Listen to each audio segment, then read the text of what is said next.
Hi there. In this lecture, what we're trying to do is we're trying to challenge some of those traditional ideas about discovery. And we already set that up at the end of the last lecture when we looked at those population estimates for the Americas. And so one of the ways we can challenge the idea of Europeans discovering the Americas is by looking at individuals from outside the Western Hemisphere who arrived here way before Columbus. So, for instance, the Vikings established some settlements in the Western Hemisphere around the year 1000. We're going to look at a Chinese explorer by the name of Zheng He. He didn't make it to the Americas, but he was out there exploring a good 70 or so years before Columbus. And if you look at the size of his ship compared to like Christopher Columbus's ship, usually we see Christopher Columbus's ships and they're all these big and colossal. Wait till you see Zheng He's. So the purpose of Zheng He is just to, again, kind of complicate the idea of exploration starting with the Europeans, because that's not where it started. And then we will look at, we need to get the Europeans here in the Americas. So then we'll look at the ways in which that was prompted. Just briefly to talk about Diaz and Vasco da Gama. With Columbus, we're mostly interested in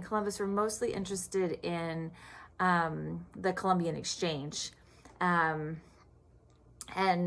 we've got a few things. Let me scroll through here really quick. There's an image there for you. There's actually a pretty good video from the Khan Academy that's 9 minutes, and it just really quickly kind of really sums up that Columbian Exchange for you. But there's Las Casas in here as well. You've got a document from him that's gonna kind of question some of the things that's happening in the Americas with these European explorers. And then Cabeza de Vaca, he's in there because he starts off as that traditional European explorer, but we're gonna see his experience is different and his perspective then becomes different too. So he's interesting for that reason. And you've got a really great video clip that I always like to show students that really highlights the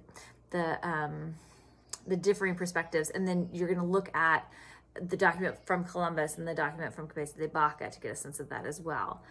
And then finally, we need to get the English here. And so, we need to get the English here to tell the story. And so they are going to, the first attempt, we first want to explain what kind of prompts their efforts of colonization. And then the first attempt at creating a colony is called Roanoke. And we'll see what happens to that colony. And then finally, we're going to end by looking at some images, the ways in which Europeans draw, that they refer to the Americas as the New World. So the ways in which they perceive this New World to them. And then you're going to further explore that in your discussion post this week too. So I think I hit all those key terms, gave you a little introduction. If you have any questions, you can put those in the discussion board or send me an email. Take care.